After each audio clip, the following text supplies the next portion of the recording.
नीचे पान की दुकान, ऊपर गोरी का मकान। बंसीलाल अपनी पत्नी विमला और बेटी जानवी के साथ सारंगपुर में एक छोटे से किराए के घर में रहता था। बंसीलाल और विमला की केवल एक ही बेटी थी, जानवी, जो दिखने में काफी गोरी और खूबसूरत थी, पर हीरोइन तो अपने आप को विमला समझती थी। सारा दिन मेकअप करना, नए नए कपड़े खरीदना, अपने आप को मॉडल की तरह दिखाना, यही सब विमला का शौक था। बंसीलाल की उसी गांव में एक छोटी सी पान की दुकान थी, जिसमें बंसीलाल पान, बीड़ी, सिगरेट, गुटखा बेचा करता था। एक दिन सवेरे, जी सुनिए, मुझे 1000 रुपए दीजिए, मुझे अपने लिए नया मेकअप किट लाना है। क्या है ये सब बिमला? घर में बेटी जवान हो चुकी है और तुम अब तक अपने आप को जवान ही समझ रही हो। ये सब करने की उम्र नहीं है अब तुम्हारी। ओह हेलो जी, मैं कोई बूढ़ी नहीं हुई हूँ, अभी भी मैं जवान हूँ, बूढ़े होगे तुम। अच्छा, जवान हो तुम। अपनी बेटी 30 साल की होने को आई और तुम कहां से अपने आप को जवान कह रही हो? हाँ तो मैं जानवी से 1-2 साल बड़ी होंगी बस, पर जब हम दोनों बाजार में जाते हैं ना, तो सब हमें बहनें समझते हैं। और आप ये सब बकवास बंद कीजिए, मुझे 1000 रुपए दीजिए। अरे कहां से दूं पैसे? यहाँ एक पैसे का धंधा नहीं हो रहा है और तुम हर समय ये लाना है वो लाना है, इतने पैसे दो उतने पैसे दो। अरे तंग आ चुका हूं मैं तुम्हारी फरमाइशें पूरी करते करते। भाई नहीं है मेरे पास पैसे, यहाँ रोजगार चल नहीं रहा और तुम्हें पैसा खर्च करने की पड़ी है। इतना कहकर बंसीलाल अपनी दुकान पर चला जाता है। बंसीलाल की दुकान बहुत छोटी थी। छोटा गांव होने की वजह से बंसीलाल का कारोबार ठीक से नहीं चलता था। कुछ दिन ऐसे ही बीत जाते हैं। विमला अपनी फरमाइशें पूरी करने के चक्कर में रोज बंसीलाल से लड़ाई करने लगती। अपने माता पिता के बीच रोज रोज बहस देखकर जानवी काफी परेशान हो चुकी थी। एक दिन रात में बंसीलाल और विमला के बीच बहस होने लगती है। इस बुढ़ापे में तुम्हारी लाली लिपस्टिक के लिए मेरे पास पैसे नहीं है और तुम्हें अपनी फरमाइशें पूरी करने की पड़ी है।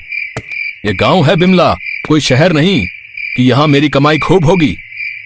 माँ, पिताजी, आप रोज रोज क्या बहस करते रहते हो?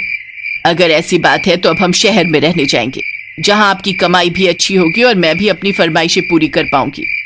पिताजी, रोज रोज के इस झगड़े से अच्छा है कि हम शहर ही चले जाते हैं। कम से कम वहां अपना काम धंधा तो सही चलेगा और माँ के दिमाग को थोड़ा सुकून मिलेगा। फिर क्या था, बंसीलाल अपनी दुकान और मकान को खाली करके अपना सारा बोरिया बिस्तर लेकर शहर चला जाता है। वहां बंसीलाल एक घर किराए पर लेता है जो दूसरी मंजिल का था, जिसमें एक बालकनी थी। अब बंसीलाल उसी घर के नीचे अपनी छोटी सी पान की दुकान खोल लेता है। कुछ दिन ऐसे ही बीत जाते हैं। शहर में बंसीलाल की दुकान खूब चलने लगती है और उसकी कमाई अच्छी होने लगती है। एक दिन रात में, विमला, यहाँ तो मेरी रोज की कमाई 1000 रुपए हो रही है। अच्छा हुआ हम शहर चले आए। अब तो आप मुझे पैसे दोगे ना? फिर से पैसा? तुम कभी नहीं सुधरोगी। अगले दिन सवेरे बंसीलाल अपनी दुकान में चला जाता है और विमला अपना मेकअप करने में लगी थी। तभी जानवी अपने घर की बालकनी में जाती है। बालकनी के नीचे ही बंसीलाल की दुकान थी। तभी जानवी की नजर अपने घर के सामने वाले घर पर पड़ती है, जहां एक खूबसूरत जवान तरुण नाम का लड़का खड़ा था, जो जानवी को देखकर मुस्कुरा रहा था। हाय, कितना हैंडसम है ये लड़का, बिल्कुल शाहरुख खान की तरह। तभी जानवी तरुण एक दूसरे से नैन मटक्का करने लगते हैं। ये देखकर तरुण भी जानवी को इशारा करने लगा। अब इशारा इतना बढ़ गया कि दोनों रोज बाजार में छुप छुप कर मिलने लगे और धीरे धीरे दोनों में दोस्ती के साथ साथ प्यार भी हो गया। तरुण शहर की एक कंपनी में नौकरी करता था। एक दिन शाम में तरुण जानवी एक पार्क में बैठे हुए थे। जानवी, अब लगता है अब हमें अपने रिश्ते के बारे में अपने अपने परिवार वालों को बता देना चाहिए। हाँ, पर मुझे अभी समय चाहिए। मैं सही समय आने पर अपने माता पिता को आराम से तुम्हारे बारे में बताऊंगी। थोड़े समय बाद दोनों अपने अपने घर चले जाते हैं। अगले दिन सवेरे जानवी अच्छे से तैयार होकर अपनी बालकनी में आकर खड़ी हो जाती है और तरुण की राह देखती है। ये लो, जिसके लिए मैं इतना तैयार हुई हूँ वही सामने नहीं है, कहाँ चला गया तरुण? तभी नीचे खड़े 4 छपरी लड़कों की नजर अचानक जानवी पर पड़ती है। अरे भाई, अपने इलाके में ये नया चांद कहाँ से निकल आया? क्या हुस्न है तेरा जाने मन। आय हाय, दिल छलनी छन्नी कर दिया इसने तो पहली नजर में। चलो इस गोरी के हुस्न का थोड़ा करीब से दीदार करते हैं भाई। ऐसा गुलाब अचानक कैसे खिल गया अपनी बस्ती में?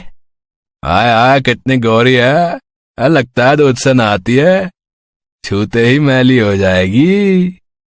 चारों बंसीलाल की दुकान में जाकर खड़े हो जाते हैं और ऊपर खड़ी जानवी को ताड़ते रहते हैं। वाह, क्या चीज है यार, लगता है मार ही डालेगी। चीज है? क्या चीज है? अरे अंकल जी, आपकी दुकान का पान क्या चीज है सच में, मुंह में डालते ही घुल जाता है। तो फिर बनाओ फटाफट 4 पान। हाँ हाँ, क्यों नहीं, मेरे पान की तो बात ही अलग है। बंसीलाल चारों के लिए पान बनाने लगता है। अब उन चारों को नहीं पता था कि ये बंसीलाल उसी लड़की का पिता है जिसे ये चारों ताड़े जा रहे थे। करीब 1 घंटे तक चारों बंसीलाल की दुकान से एक एक चीज खरीद कर खाने लगे और बार बार ऊपर जानवी की तरफ देखने लगे। ये चारों 1 घंटे से मेरी दुकान में खड़े हैं और ये बार बार ऊपर मेरे घर की तरफ क्या देख रहे हैं? लगता है तरुण कहीं बाहर गया है, चलो कोई नहीं। तभी जानवी घर के अंदर चली जाती है। अरे यार, ये चांद कहाँ चला गया? इस चांद को अभी जाना था, थोड़ी देर और रुक जाता। कोई नहीं, बाद में निकलेगा, फिर देखने आएंगे। चारों वहां से चले जाते हैं। अरे, दिन में इन चारों को कौन सा चांद दिख गया था? अगले दिन फिर जानवी बालकनी में आकर तरुण को इशारे करने लगती है और वो चारों फिर से बंसीलाल की दुकान में आते हैं और बार बार जानवी को ताड़ते जाते हैं। कई दिनों तक ऐसे ही चलता रहा। ये चारों रोज मेरी दुकान में आते हैं और ये बार बार मेरे घर की तरफ देखकर मुस्कुराते क्यों रहते हैं? देखना पड़ेगा, आखिर चक्कर क्या है। बंसीलाल जैसे ही दुकान से बाहर आता है तभी जानवी अंदर घर में चली जाती है और तभी विमला कपड़े सुखाने बालकनी में चली आती है। बंसीलाल जैसे ही ऊपर देखता है तो विमला बंसीलाल को देखकर मुस्कुराने लगती है।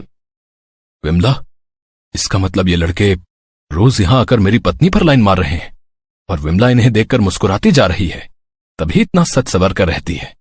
इसे बुढ़ापे में इश्क छा रहा है। विमला, तू रुक तू, आज तुझे छोड़ूंगा नहीं मैं। अरे बाप रे, इससे क्या हुआ? क्या हुआ जी, क्यों चिल्ला रहे हो? अरे बाप रे, ये पान वाला तो इसका पति है। इसका मतलब वो लड़की इस पान वाले की बेटी है। अरे भागो रे भागो यहां से। चारों हवा की रफ्तार से भाग जाते हैं। तभी बंसीलाल गुस्से में ऊपर अपने घर में जाता है और जाते ही विमला को पीटने लगता है। अरे अरे हुआ क्या? अरे मार क्यों रहे हो मुझे? क्या हुआ पिताजी, माँ को क्यों मार रहे हो? मेरे पीठ पीछे ये गुलछर्रे उड़ा रही है। आज तो मैं तुझे नहीं छोड़ूंगा। मुंह में दांत नहीं, पेट में आंत नहीं, और चली लड़के पटाने। शक्ल देखिए अपनी मेकअप की दुकान। गुलछर्रे? अरे क्या दिमागी संतुलन तो नहीं बिगड़ गया आपका, या बुढ़ापे में सठिया गए हो? इतनी बड़ी होकर अपने बच्चों की उम्र के लड़कों के साथ नैन मटक का लड़ा रही है। ये सुनकर विमला और जानवी के होश उड़ जाते हैं। क्या नैन मटक का? दिमाग तो नहीं खराब हो गया ना आपका? बेटी के सामने ये कैसी अनाप शनाप बातें किए जा रहे हो? तभी तो मैं सोचूं कि वो 4 लड़के रोज रोज मेरी दुकान पर आकर घंटों तक खड़े रहकर ऊपर क्या देखते रहते हैं। वो किस चांद की बात कर रहे थे? हाँ, तो वो चांद तो ही थी विमला। वो लड़के रोज तुझे देखने आया करते थे और तू उन्हें बालकनी से इशारे करके मुस्कुराया करती थी। वो तो अच्छा हुआ आज मैंने तुझे रंगे हाथों पकड़ लिया, वरना पता नहीं कब तक ये सब चलता। बस अब बहुत हो गया, बात खत्म। चल अपने कपड़े बांध और निकल जा मेरे घर से बाहर। ये सुनकर विमला के होश उड़ जाते हैं। अरे कहीं से भांग के पकौड़े तो नहीं खा लिए जो अनाप शनाप बोले जा रहे हो? मैंने किन लड़कों को देखा? और मैं तो बालकनी में जाती भी नहीं। मैं तो अभी 2 मिनट के लिए कपड़े डालने गई थी बस। तुम मुझे नीचे दिखे तो मैं तुम्हें देखकर मुस्कुरा रही थी और बालकनी में तो मुझसे पहले जानवी खड़ी हुई थी। क्या? इसका मतलब जानवी तू? नहीं नहीं पिताजी, मैं उन चारों लड़कों को नहीं देखती थी। मैं तो वो सामने वाले तरुण को देखा करती थी। अब असल में मैं और तरुण एक दूसरे से प्यार करते हैं और ये बात मैं आपको कब से बताने की कोशिश कर रही थी पर मेरी हिम्मत ही नहीं हो पा रही थी। क्या? कौन है वो तरुण? माँ, वो सामने वाले शर्मा अंकल का बेटा है। तरुण बहुत अच्छा है माँ, वो बाकी लड़कों की तरह नहीं है। वो बड़ी कंपनी में नौकरी करता है और पढ़ा लिखा है। तभी विमला गुस्से भरी निगाहों से बंसीलाल की ओर देखने लगती है। ये देखकर बंसीलाल घबरा जाता है।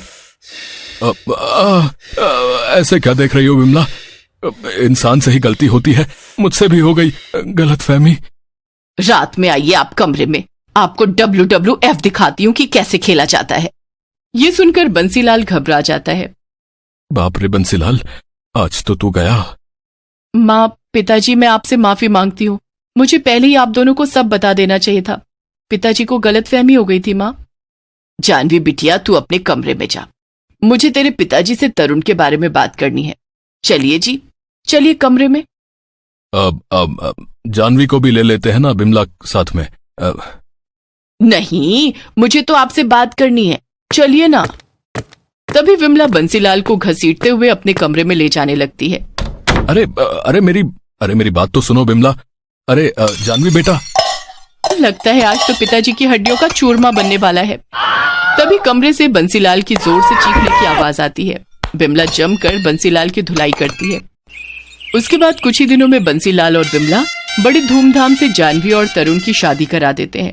अब जानवी और तरुण बालकनी से एक दूसरे को देखना छोड़कर अपने घर में खुशी खुशी जीवन बसर करने लगे।